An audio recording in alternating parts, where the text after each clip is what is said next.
Good morning mga ka-chubby. So ayan, update po tayo sa ating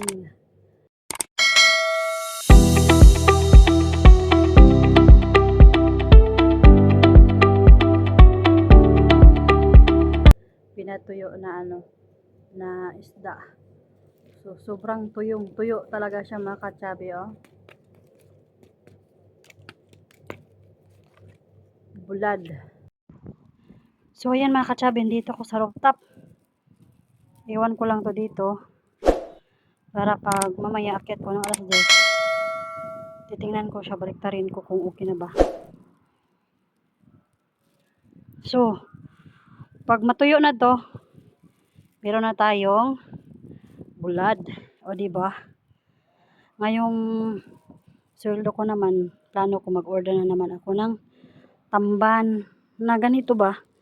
Maliit lang siya. Ito malaki kasi kaya in-slice ko. So ngayon pa kayo nakakita na tamban na in-slice ko, no.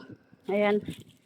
So yung mga puti-puti nilagyan ko ng bawang para hindi puntahan ng mga tawag nito, yung langaw ba. Kaya ayan, tingnan ko mamaya ulit. May bulad na ako makachabi. Masarap to pag mayroon tayong gulay, o diba, pag magulay tayo, magluto tayo ng dalawa o isa. Ayan mga kachabi, tuyo na talaga siya. So yung sapsap hindi pa siya masyado kasi malambot pa siya dito sa sa ulo, malapit sa ulo. Kaya ayan, maganda pala siya maganda pala siya pag pinakas talaga, yung ganito ba, in slice. Kasi alam niyo ba mga kachabis, madaling matuyo lang siya pag ganito, pag ipakas ko. Pero pag yung buo siya, matagal matuyo. O diba, tingnan mo yung sapsap, mayroon pa siyang lambot dito. At saka nalagyan ng sundalo yung sapsap, pero isa lang yung nalagyan ng sundalo. Kaya mas okay pala pag ganito, madaling matuyo. So bibili ako ng isda na hindi ganito, yung sa atin is tawag nun, yung masarap na ipaksiw, tawag nun yung galunggong tawag ito sa Tagalog, di ba? Galunggong o Gigi tawag nila ito sa Tagalog. Katong gagmay lang, ganito kalaki o mas malaki pa nito. Bibili ako noon, tapos i-slice ko ganito, tulad nito. Ayan, mabilis siyang matuyo.